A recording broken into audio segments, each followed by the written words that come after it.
se ve, por favor. Sí, ¿Se ve? Micosis. Ya, perfecto. Entonces, la clase de hoy se trata acerca de micosis.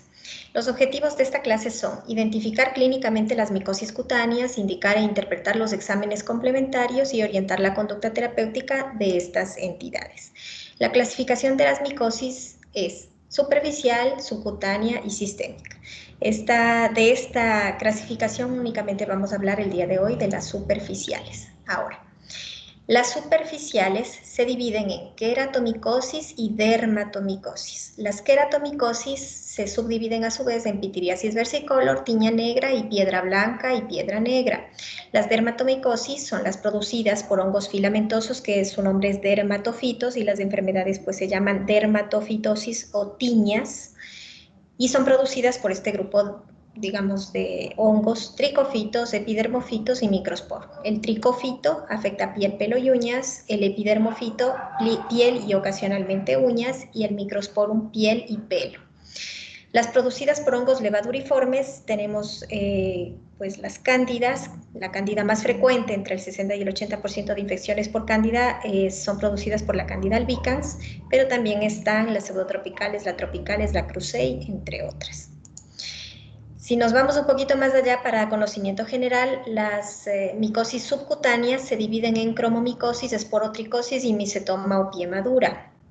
Y las profundas o sistémicas casi siempre están producidas por histoplasma o histoplasmosis, bueno, la aspergilosis, criptococosis y las candidiasis sistémicas. Pero hay otros hongos que también pueden producir infecciones sistémicas, como la mucormicosis, es una infección mortal. Ahora nos vamos a enfocar solo en las superficiales. Entonces, dentro de estas superficiales voy a hablarles igual las más comunes. Queratomicosis. La primera que vamos a ver se denomina pitiriasis versicolor. Esta es una infección micótica superficial en donde se ve afectada la capa córnea de la piel y se produce por un hongo conocido como malacesia. La malacesia igual es un grupo de hongos. Los que más comúnmente producen esta infección es la malacesia furfur y la ovale, la orbiculare o la globosa. La pitiriasis versicolor se caracteriza clínicamente por presentar placas, en un inicio son máculas que pueden adquirir distintos tonos, o sea, por eso es versicolor, porque es de diversos colores. A veces son blancas, a veces son oscuras, ¿sí? A veces son eritematosas, entonces serían máculas que pueden ser hipocrómicas, hipercrómicas o eritematosas. Pueden tornarse como placas abonosas si es que el paciente se expone a climas cálidos. Topográficamente está distribuido en las zonas seborreicas, ya que este hongo es un hongo levaduriforme lipofílico, él come grasa, le gusta el sudor grasoso. Entonces, estas lesiones pueden localizarse en el rostro, en las zonas más grasosas del rostro, en el cuello, en la región preesternal, en la región interescapular. Son las zonas donde más lo observamos. La tiña negra es producida por el hongo Ortaea wernecki, antes conocido como Lexophiala wernecki, y se caracteriza por la presencia de una mácula hiperpigmentada que puede aparecer en palmas y o en plantas de los pies. Suele ser asintomática, su evolución suele ser crónica, al igual que la pitiriasis versicolor, prácticamente no da sintomatología.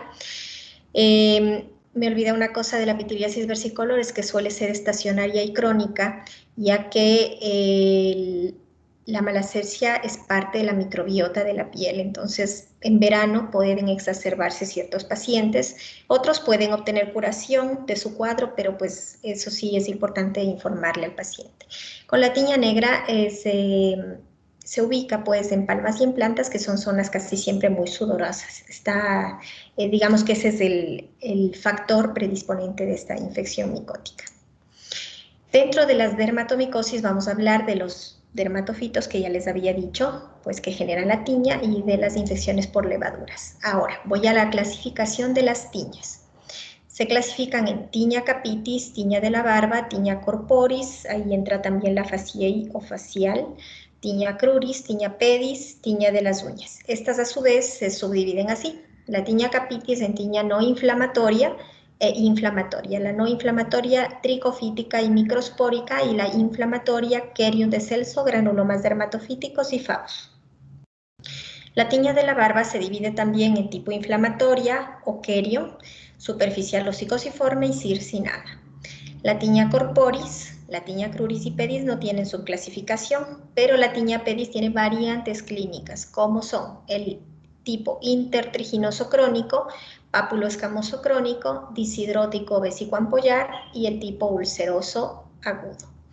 La tiña de las uñas se subdividen a su vez en subungueal distal, subungueal proximal, subungueal lateral, superficial blanca y tenemos otra que es la extendida o con distrofia total. Ahora voy a las tiñas capitis no inflamatorias. Bueno, lo interesante, digamos, lo fácil de las tiñas es que el nombre que adquieren es de acuerdo a dónde están ubicados, ¿no es cierto? Capitis, cabeza. La tiña no inflamatoria se va a caracterizar por la presencia de placas pseudoalopésicas. Significa de que si hay pelo, o sea, posiblemente vemos y parecería que no en las zonas donde se ve clarito, ¿no? Pero si nos acercamos con una lupa, vamos a observar de que los pelos se encuentran cortados, puede ser al ras o a 3 milímetros de distancia del cuero cabelludo. Va a depender si el hongo colonizó de forma externa o interna al pelo. Esto se denomina endotrix o exotrix. Endotrix por dentro, exotrix por fuera. Las endotrix son más agresivas y casi siempre el pelo está mucho más pequeñito que las exotrix. Hay también pérdida de lustre del pelo, o sea, el pelo pierde su brillo, pierde su color, suele volverse hipocrómico y además tenemos una fina descamación en estas placas. Entonces son placas descamativas con pseudoalopecia. Cuando observamos una sola placa grande se denomina tiña capitis microspórica. Si es que vemos varias placas pseudoalopésicas como en la foto de la derecha, se denomina tiña capitis tricofítica y esto se llama el signo del escopetazo, ¿no? Como perdigones que cayeron sobre el cuero cabelludo y generaron este cuadro clínico. Dentro de las tiñas capitis inflamatorias tenemos el FABUS. En el FABUS nosotros vamos a observar un casquete hiperqueratósico cubierto por costras malolientes en el cuero cabelludo. Esta es una infección muy poco frecuente en las Américas, se ve más en Europa Oriental. El Kerium de Celso es una variante inflamatoria que sí observamos en nuestro país y se caracteriza por la presencia de esta placa pseudoalopésica con una gran inflamación. Esta zona suele presentar algo que se denomina el signo de la espumadera, es decir, que si nosotros presionamos la placa vamos a ver salida de pus por diferentes orificios. Hay dos enfermedades en dermatología que dan el signo de la espumadera. La una es el Kerium de Celso, que es por hongos, y la otra es el anthrax estafilocóxico. Este cuadro suele acompañarse de fiebre, astenia, adenopatías regionales. Como antecedente había ya una tiña capitis no inflamatoria y después se convirtió en el Kerium de Celso. Y esto ocurre porque el paciente se defiende mucho mejor de la infección micótica. O sea, al final es algo paradójico. El cuerpo reconoce al hongo, empieza a defenderse y genera una reacción inflamatoria demasiado fuerte. Por esa razón, pues, sucede esto. Estos cuadros casi siempre en la curación van a presentar ya alopecia cicatricial, es decir, fue tal la batalla en el cuero cabelludo que generó una muerte como tal del folículo y en esa zona difícilmente vuelve a salir pelo. Digamos que esa es una de las excepciones del uso de corticoides en las infecciones micóticas, que en este caso debería ser pues oral, ¿no? Para disminuir la reacción inflamatoria y no generar cicatrices posteriores. El granuloma de Majoki, esta es otra infección que les puse fotos de la zona donde normalmente se ubican, no obstante está descrito dentro de las tiñas capitis, pero es porque puede afectar estos hongos pueden afectar cualquier zona pilosa. Y es muy frecuente observar estas infecciones a nivel de miembros inferiores, especialmente en personas que tienen animales y casi siempre va a ser en mujeres que se rasuran. Estos hongos suelen ser pues casi siempre zoofílicos. Los hongos pueden dividirse además en antropofílicos cuando afectan solo a humanos, es decir, el contagio sería de humano a humano o por medio de fómites, como por ejemplo las sábanas, las toallas, por eso hay que tener cuidado los sitios a los que no llega un hotel o algo así. La otra variante es la zoofílica, es decir, que pasa de los animales hacia el hombre, y el granuloma de Majoki es una zoofílica en su mayoría, o sea, la mayoría de veces. Y tenemos otra variante que son los geofílicos. Los hongos geofílicos pertenecen a la tierra y pueden pasar al humano. Este último es mucho más agresivo, las reacciones suelen ser inflamatorias y muy, digamos, severas.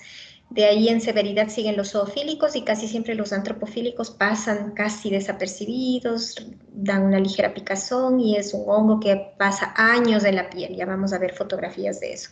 Entonces el granuloma de Majoki casi siempre es zoofílico, casi siempre aparece en miembros inferiores y se caracteriza por la presencia de pápulas, las cuales van creciendo hasta formar nódulos que pueden supurar y pueden confluir formando esta placa de aspecto numular cubierta por costras melicéricas, papulopústulas, suele ser intensamente pruriginosa. La tiña de la barba, como su nombre lo indica, pues va a estar en la zona de la barba. Casi siempre es unilateral, es difícil verla a ambos lados de la cara. Tenemos una variante que se llama inflamatoria o tipo Kerion, muy parecida al Kerion de Celso. Como vemos acá ya hay, son placas pseudoalopésicas y puede tener costras melicéricas de la superficie. Si presionamos puede haber salida de pus. La superficial o psicosiforme es una variante folicular, muy similar a la foliculitis producida por bacterias gram positivas, y por lo tanto puede ser de difícil diagnóstico, o en un paciente en el cual se le ha mandado antibióticos, que tenga este cuadro clínico, es decir, pápulas y papulopústulas foliculares a nivel del rostro, si no respondió con antibióticos, pues tenemos que sospechar de que sea una tiña de la barba. Y la circinada se va a caracterizar por la presencia de placas en estadio subagudo casi siempre, de crecimiento centrífugo, con el borde discretamente eritematoso y mucho más pronunciado que el resto de piel afectada. La tiña facial se caracteriza por ser una placa de aspecto anular con el borde elevado, microvesiculoso y escamoso. Tienden a tener un crecimiento centrífugo. Aquí podemos observar cómo va aclarándose la zona central y acá tenemos el tono de la piel sana circundante. En la tiña corporis pues tenemos lo mismo, son placas de aspecto anular con el borde microvesiculoso y descamativo, suelen ser pruriginosas de crecimiento centrífugo. En la fotografía de la derecha les puse un niño con una tiña corporis bastante diseminada, como pueden ver, pero digamos que el ejercicio que quería hacer con ustedes es que ustedes puedan apreciar cómo se ve un eritema en fototipos altos. La tiña crux, como ya habíamos hablado esto en intertrigos, se caracteriza por placas anulares de crecimiento centrífugo con el borde bien definido y casi siempre son antropofílicas, es decir, estas lesiones sí pueden pasar años desapercibidas, prácticamente el paciente solo nota un discreto cambio de color. Esto suele pasar mucho en las ingles. Acá vemos cómo puede adquirir este aspecto circinado, que es así como redondeado, como que fuera no sé, una tela con dibujitos, no exactamente, no sé, se me fue la palabra, festoneada. Siguiente, pues la tiña de los pies. La tiña de los pies tiene también variantes inflamatorias y no inflamatorias. Recuerden que primero el paciente empieza con una fase o variante no inflamatoria y después la piel puede pues generar lesiones inflamatorias. Entonces, la más común es la intertriginosa crónica. Intertriginosa porque suele afectar los espacios interdigitales y se caracteriza por la presencia de descamación cuticular. Recuerden que la escama cuticular tenía un borde adherido y un borde libre, ¿sí? Entonces son escamas cuticulares que pueden estar entre los dedos. Tenemos otra variante que se la conoce también como tipo mocasín, en donde las escamas van dibujando el borde del pie. Esto es muy frecuente observarlo, esta variante descamativa crónica. Después vienen las inflamatorias, en donde está la vésico ampollar, vésico, porque pueden ser pequeñas, menos de 5 milímetros, o ampollar porque ya miden más de este tamaño. También se conoce como disidrótica. Esta variante suele ser intensamente pruriginosa, puede generar también ardor en los pies, y casi siempre vamos a encontrar infecciones mixtas ya cuando vemos una tinea pedis inflamatoria. Y otra variante es la ulcerosa aguda, también conocida como ulceronecrótica, en donde ya vemos una pérdida de la epidermis, ¿sí? Con intenso macerado, suelen ser malolientes. De hecho, ya las inflamatorias en sí pueden ser muy malolientes. Y pues estos cuadros tan severos los vemos en personas que utilizan zapatos muy oclusivos, por ejemplo, no sé, un agricultor que siembre arroz y se pase con bota de caucho y los pies mojados. O personas que lavan carros, por ejemplo, y pasan con los pies mojados todo el día. Las tiñas de las uñas tenían pues variantes clínicas. Aquí tenemos la tiña subungual proximal, perdón, esta es la subungual distal, casi siempre es por ahí por donde empiezan, es decir, por el borde libre de la uña y después va penetrando hacia el borde más proximal. Tenemos la lateral, subungual lateral, que puede iniciar por uno de los laterales de las uñas, puede ser, o sea, por ambos lados o por uno solo. Acá está la superficial blanca, es cuando la uña recién empieza a afectarse por la parte más superficial, es decir, por la capa más superficial de queratina, es la de más fácil control. Tenemos la subungual proximal, en donde ya está afectado todo el lecho, ¿sí? Ungueal, y pues la total, como les había comentado. Ahora voy a las candidiasis. Entonces tenemos dentro del cuadro clínico, ya habíamos hablado de los cuadros intertriginosos, como la candidiasis de los grandes pliegues, que no les voy a volver a recalcar porque ya hablamos en la clase anterior.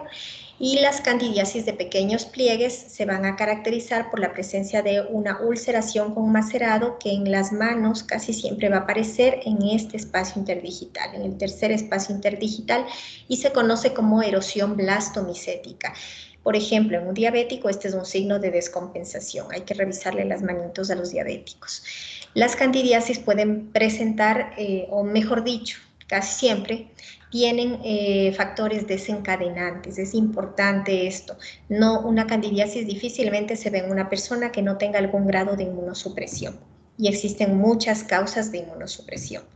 También tenemos factores ambientales, ¿no es cierto?, como la humedad, factores laborales. Una persona que lava platos todo el día pues puede también tener con mucha mayor frecuencia una candidiasis. Hay cosas fisiológicas que pueden generar candidiasis: el embarazo, la lactancia. Los niños cuando son prematuros también pueden tener mayor predisposición a presentar candidiasis. Yo les había puesto un artículo en el virtual, les puse 2 artículos de infecciones y ahí ustedes pueden leerlo con mayor detenimiento. Cuando tenemos una candidiasis de la mucosa oral, nosotros vamos a observar un enantema de la mucosa cubierta por una sustancia o secreción blanco-amarillenta. También adquiere el nombre de muguet, especialmente en los niños. Si nosotros pues nos colocamos una gasa en los dedos y tratamos de retirar esta placa, vamos a lograr retirarla. En la fotografía de la derecha observamos ya una candidiasis de la mucosa oral crónica, en donde ya vemos una lengua atrófica depapilada y está acompañada por una queilitis angular, que es esta exulceración que aparece en el ángulo de la boca. Estos cuadros podemos verlos en ancianos, en pacientes inmunodeprimidos, me refiero a las candidiasis ya de la mucosa oral de forma crónica, y también se puede observar con cierta frecuencia en personas que utilizan dentadura postiza. Las queilitis angulares casi siempre se van a generar en personas que han perdido los dientes, y esto pues ha modificado la anatomía de su boca, ¿no? Recuerden que la saliva, al ser un líquido, va a correr hacia las zonas de declive. Es por eso que los ángulos pueden afectarse. En la candidiasis genital también observamos un enantema. Esta es una balanopostitis candidiásica o balanitis candidiásica, y también puede tener lesiones satélites y secreción blanquecina. En los varones es raro observarla, casi siempre es por contacto sexual y en personas con algún grado de inmunosupresión. la candidiasis vulvar y también la candidiasis de la zona del pañal. En los niños podemos observar, pues, lesiones de tipo satélite con bordes mal definidos, como ya habíamos hablado en las candidiasis de grandes pliegues, y pues los factores predisponentes están además las heces fecales y la orina, que van a cambiar el pH de la piel y la hace más débil para protegerse de estas infecciones micóticas. En la candidiasis vulvar nosotros vamos a tener una paciente que refiere intenso prurito o ardor de la vulva, con secreciones blanco-amarillentas no fétidas, se observan como leche cortada, es así como describen los textos. En las mujeres no necesariamente es por contacto sexual, pueden generarse por otros factores, tanto intrínsecos como extrínsecos. Lo mismo, estas secreciones vamos a poder retirarlas dejando pues al descubierto áreas enantematosas de la mucosa. Las candidiasis de las uñas y de la región periungueal. Se denomina onixis a la afectación ungueal por cándida y se caracteriza por la presencia de onicolisis, es decir, separación de la uña de su lecho, como vemos aquí. Nosotros, o sea, si miramos hacia el lateral, podemos ver de que esta uña no está pegada al lecho ungueal. Es una característica muy importante de esta infección.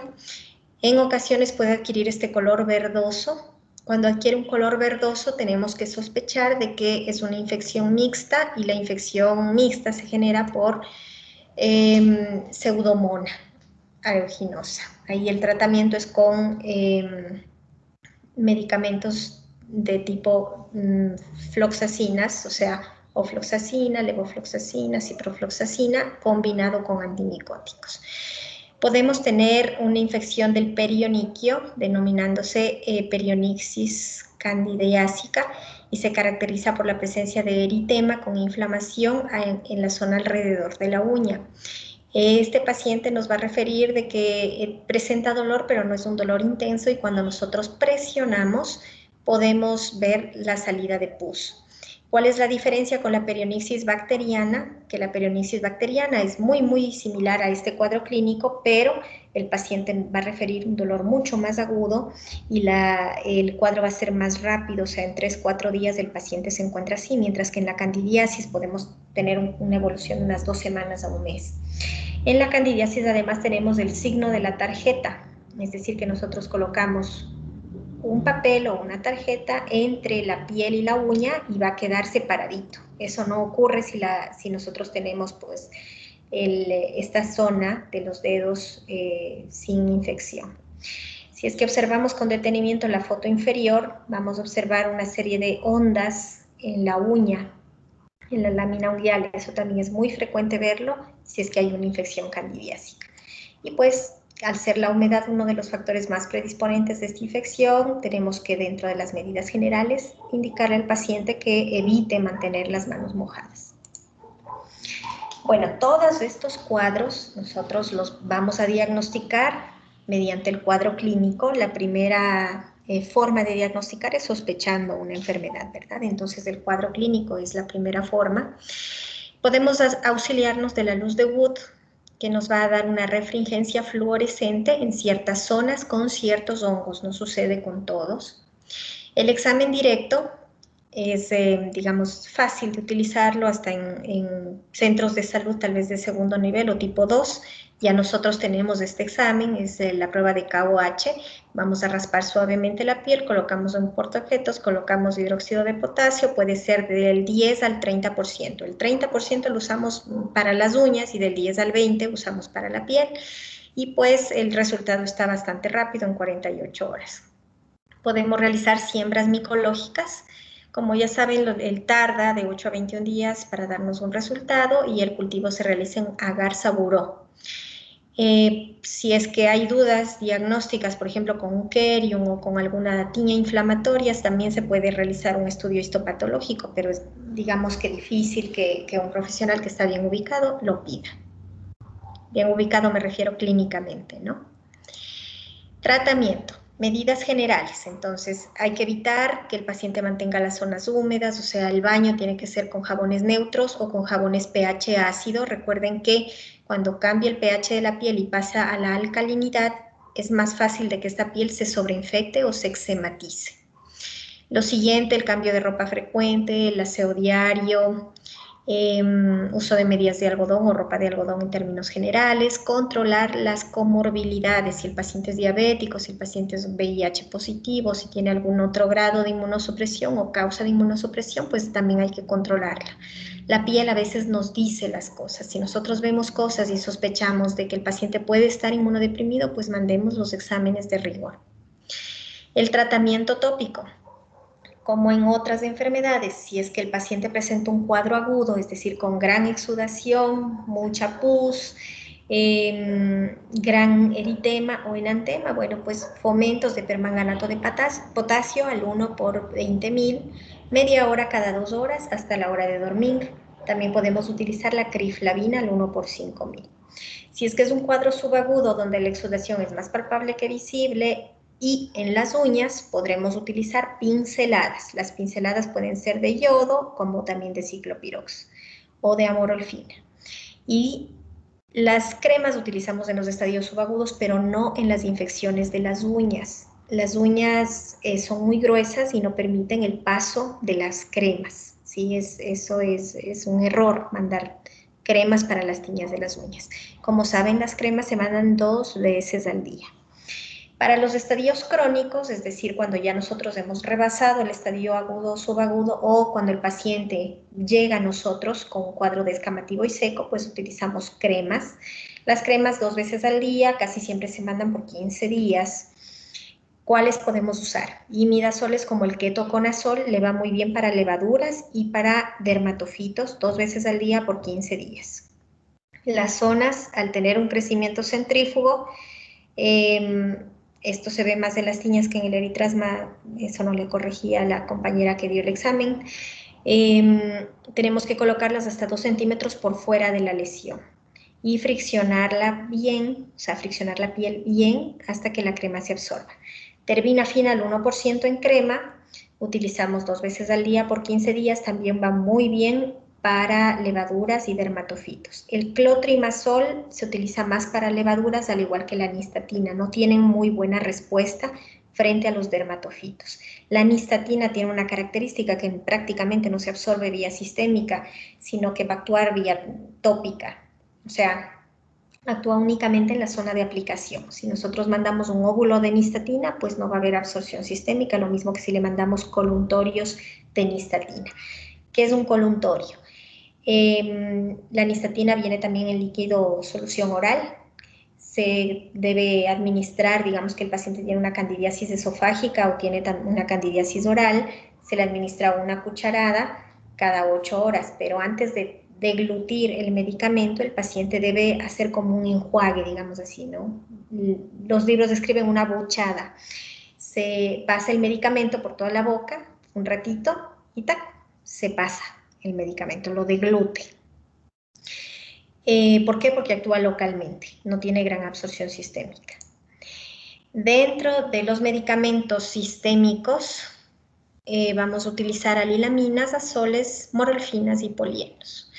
Entonces, el más utilizado al momento es la terbinafina. Ustedes van a leer en los textos que describen muchísimo la grisiofulvina, especialmente para tratamiento de la tiña capitis. En nuestro país no hay grisiofulvina. Entonces, nosotros utilizamos en primer lugar terbinafina.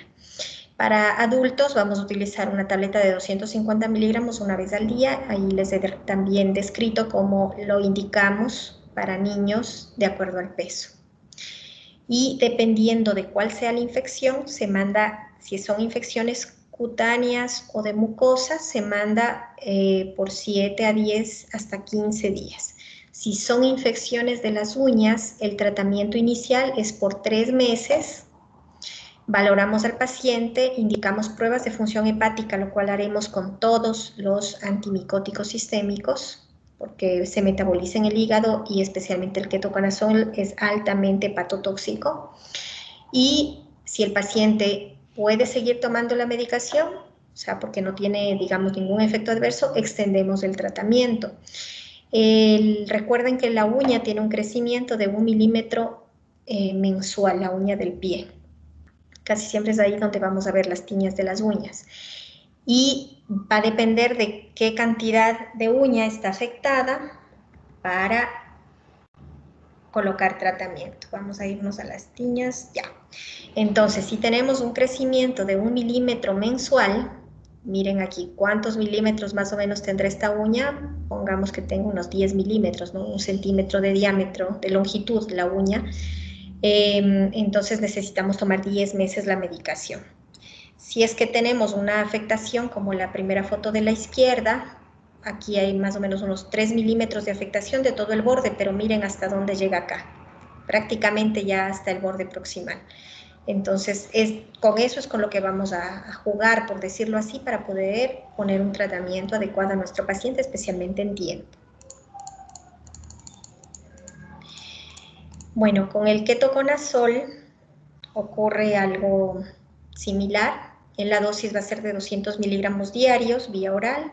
Recuerden que este es el más hepatotóxico, por favor. Y todos los antimicóticos y imidazólicos disminuyen la concentración de los anticonceptivos hormonales. Entonces, si es una paciente femenina, es importante decirle que si quiere evitar el embarazo, lo haga utilizando otros métodos como métodos de barrera. El itraconazol se administra 100 miligramos al día.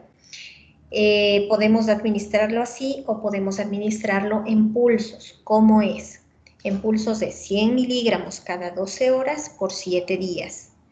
Dejamos de darle al paciente la medicación 3 semanas y después tiene que volver a repetir una semana. Entonces, a la final en pulso sería una semana cada mes, pero 200 miligramos diarios durante esa semana.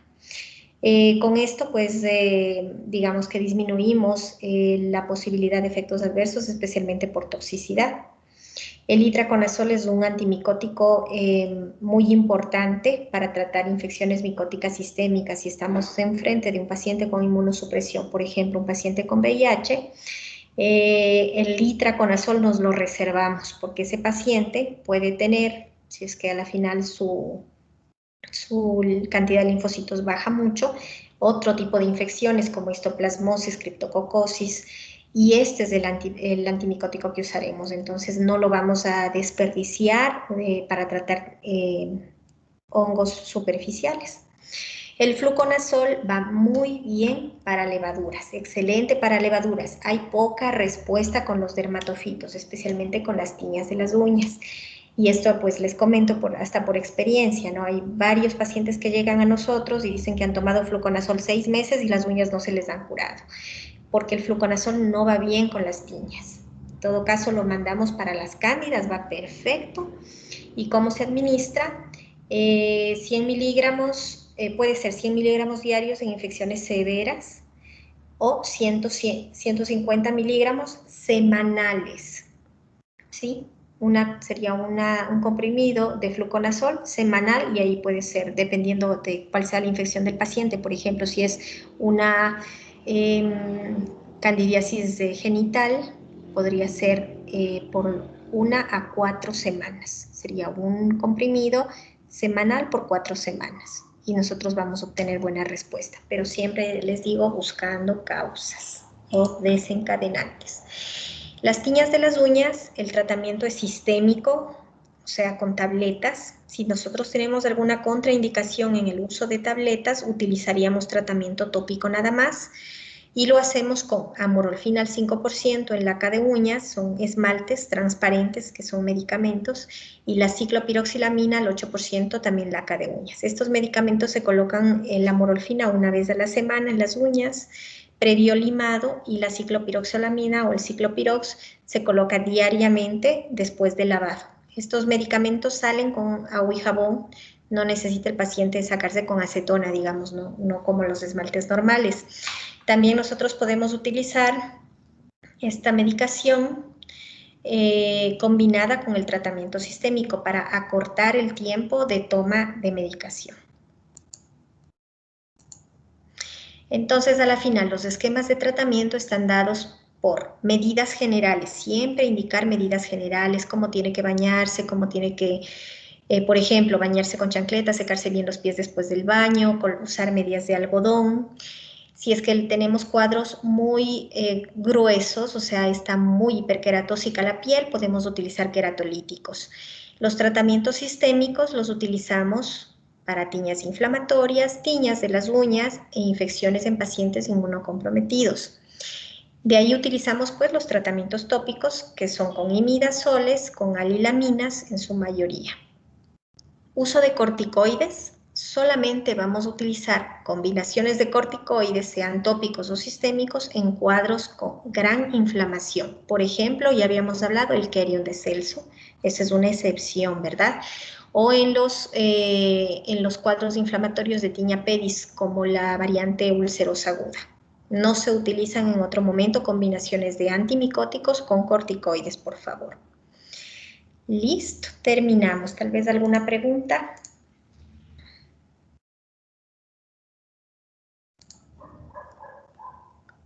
Sí, doctor, tengo una pregunta, disculpe. Dígame. ¿Aló? Sí, dígame. Doc, mira, dentro de como nos dijo que dentro de las candidiasis pega bien el fluconazol.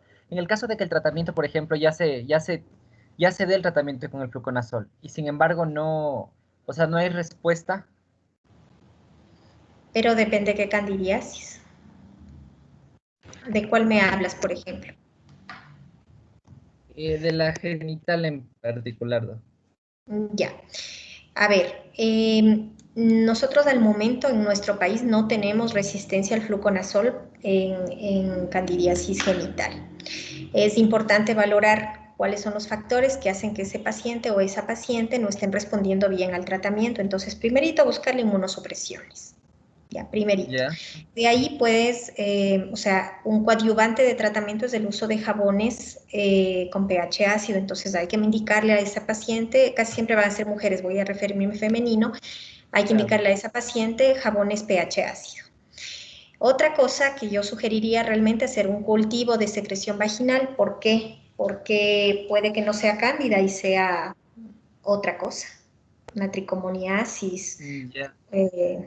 una gonorrea, entonces es importante estar bien ubicados en el cuadro clínico. Digamos que sí, es una cándida y no ha respondido al fluconazol, deberían mandarle también una combinación de óvulos, que podría ser de miconazol, óvulos de miconazol o óvulos de clotrimazol al 2%, se coloca un óvulo diario por 7 días y podría llevar un ciclo de itraconazol, es decir, solo una semana en pulso, es decir, 7 días, 100 miligramos cada 12 horas. Esa sería la respuesta. Ah, ya, Doc. Ok, gracias. De nada. ¿Alguien más tal vez?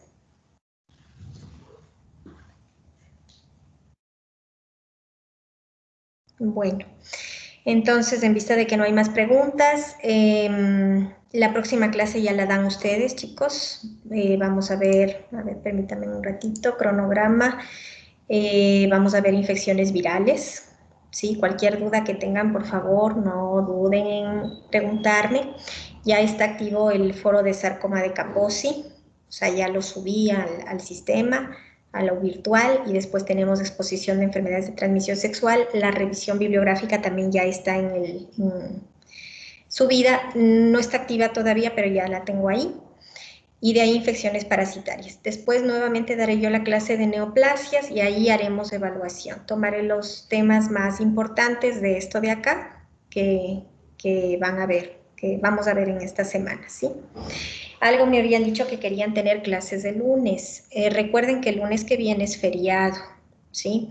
Entonces, no sé qué tan conveniente es empezar el lunes del feriado, porque probablemente habrá personas que viajen a otros lados o no puedan conectarse. Entonces, mi sugerencia sería no empezar desde la semana del feriado el lunes, sino desde la siguiente, y podemos tener la clase el próximo viernes, que sería de enfermedades virales. Yo ya estoy sacando sus calificaciones, igual podría poner en el virtual cómo van hasta ahora, aunque bueno, yo entiendo de que ustedes sí pueden verlas, pero no está de más, si es que gustan puedo ponerlas. Y nada más, tal vez alguna cosita, alguna observación, algo.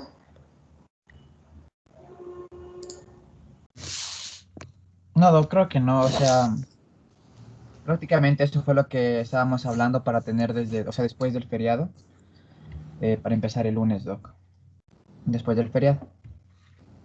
Ya, Listo, entonces. Quedamos así, cuídense mucho, disfruten el carnaval y ya nos estamos viendo. Hasta luego. Chao. Ya, Doc, hasta luego. Gracias, Doc. Hasta luego, Doc. Hasta luego, Doc. Gracias.